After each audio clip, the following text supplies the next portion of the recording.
Service in Louisville has issued a flash flood warning for Hardin County in central Kentucky until 1:15 p.m. Eastern Daylight Time. At 10:02 a.m. Eastern Daylight Time, trained weather spotters reported thunderstorms producing heavy rain across the warned area.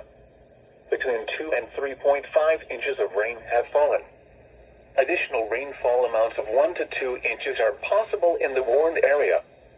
Flash flooding is ongoing or expected to begin shortly. Expected hazards include flash flooding caused by thunderstorms. Source: trained spotters reported. The following impacts are expected: flash flooding of small creeks and streams, urban areas, highways, streets and underpasses, as well as other poor drainage and low-lying areas.